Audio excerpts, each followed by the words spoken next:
all my information on the stealth fighter came from 4 paragraphs of copy in the media.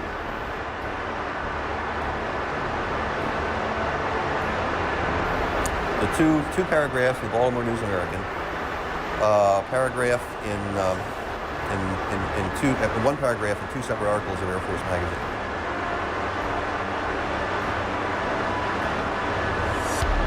In which they said that there probably is a stealth type aircraft, and since they can crate the thing and put it on a C-5 out of Burbank and take it over the hills to Nellis, that told me it's probably a fighter. Okay, so now what we have is a stealth aircraft of fighter size. What are you going to use it for?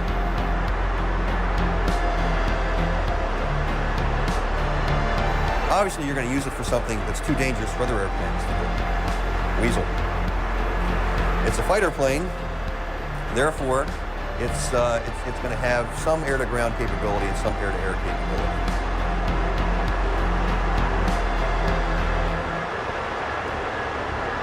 So you're not going to put an Air Force pilot in a fighter that can't shoot something, right? I mean, otherwise they'll take the scarf and goggles away. So based on that information, I just abstracted it. Okay, what is the most dangerous mission in the Air Force right now? It's Weasel. The guy who goes looking for SAM sites to take them out. I mean, this is like, you know, trying to kiss a porcupine. So I just took it from there, and then I said, well, if it'll work against a SAM radar, what is a real Air Force mission? The Air Force likes the drama. They like the stuff that you make a movie out of 5 years later.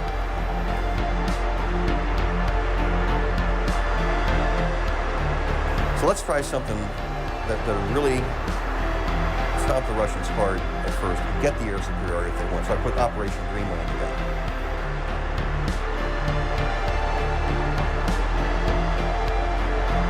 Based on just my concept of what a stealth aircraft can be used for.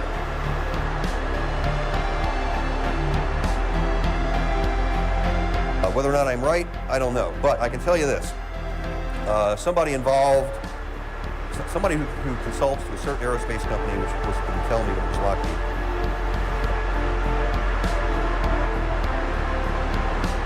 Got an early copy of that chapter, The Frisbees of Dreamland, and ultimately made 60 Xerox copies that were passed out at that aerospace company. And that tells me something.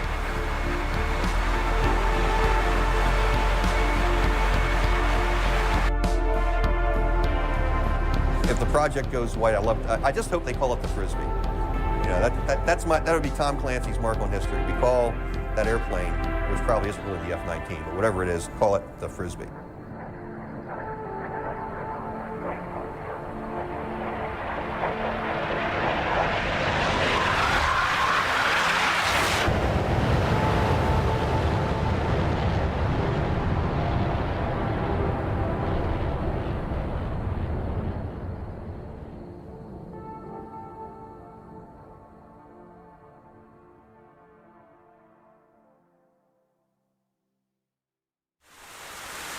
The view would have been frightening to most men. There were solid clouds overhead at 4,000 feet. He flew through showers that he more heard than saw on this black night, and the dark outlines of trees appeared to reach up and snatch at his speeding flight. Only a madman would be so low on such a night. So much the better, he smiled inside his oxygen mask. Colonel Douglas Ellington's fingertips caressed the control stick of his F-19A Ghost Rider attack fighter, while his other hand rested on the side-by-side throttle controls on the left side cockpit wall.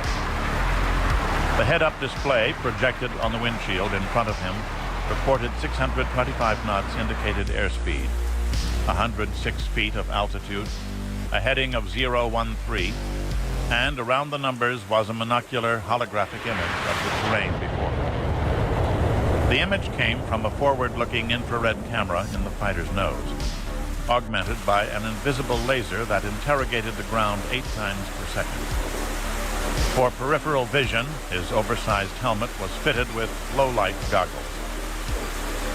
"Raising hell over our heads," his backseater reported. Major Don Isley monitored the radio and radar signals, as well as their own instruments. All systems continue nominal, range to target now 90 miles. Right, the Duke responded. It had been an automatic nickname for Ellington, who even looked vaguely like the jazz musician. Ellington relished the mission.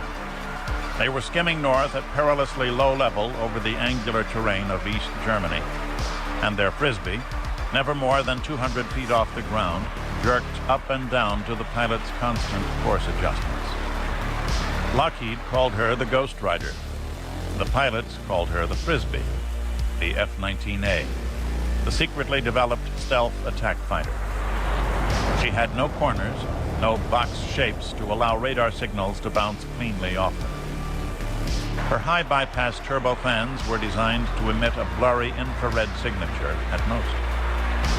From above, her wings appeared to mimic the shape of a cathedral bell. From in front, they curved oddly toward the ground, earning her the affectionate nickname of Frisbee.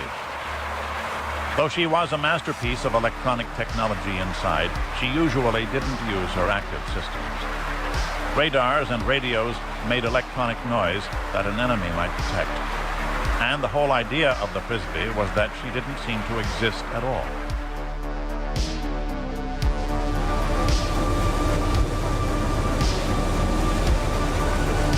Far over their heads on both sides of the border, hundreds of fighter aircraft played a deadly game of bluff, racing toward the border and then turning away.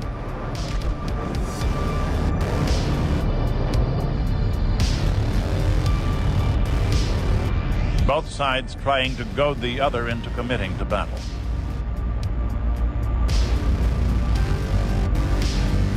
Each side had airborne radar aircraft with which to control such a battle, and so gain the advantage in a war which, though few yet knew it, had already begun. And we're getting a quick one in, Ellington thought. We're finally doing something smart. He'd had 100 missions over Vietnam in the first production F-111A fighters. The Duke was the Air Force's leading expert on covert, low-level missions, and it was said that he could bullseye a chuck hole in a Kansas tornado at midnight. That wasn't quite true. The Frisbee could never handle a tornado. The sad truth was that the F-19 handled like a pig, a consequence of her ungainly design. But Ellington didn't care. Being invisible was better than being agile, he judged, knowing that he was about to prove or disprove that proposition. The Frisbee squadron was now penetrating the most concentrated SAM belt the world had ever known. Range to primary target is now 60 miles, Isley advised. All onboard systems continue nominal. No radars are locked onto us. Looking good, Duke. Roger. Ellington pushed the stick forward and dived as they passed over the crest of a small hill, then bottomed out at 80 feet over a wheat field. The Duke was playing his game to the limit, drawing on years of experience in low-level attacks. Their primary target was a Soviet IL-76 mainstay, an AWACS-type aircraft that was circling near Magdeburg, agreeably within 10 miles of their secondary target, the E-8 highway bridges over the Elbe at Hohenroarte. The mission was getting a lot hairier. The closer they got to the mainstay, the more radar signal hit their aircraft, its intensity growing at a square function. Sooner or later, enough signal would be reflected back to the mainstay to be detectable, even by curved wings made of radar transparent composites. All the stealth technology did was to make radar detection harder, not impossible. Would they be seen by the mainstay? If so, when? And how quickly would the Russians react? Keep her on the deck, he told himself. Play the game by the rules you've practiced out. They had rehearsed this mission for 9 days in Dreamland, the top-secret exercise area in the sprawl of Nellis Air Force Base, Nevada. Even the E-3A Sentry could barely make them out at 40 miles. And the Sentry was a far better radar platform than the mainstay, wasn't it? That's what you're here to find out, boy. There were 5 mainstays on duty, all 100 clicks east of the inter-German border. A nice, safe distance, what with over 300 fighters between them and the border. 20 miles, Duke. Right. Call it off, Don. Raj, still no fire control emanations on us, and no search stuff is lingering our way.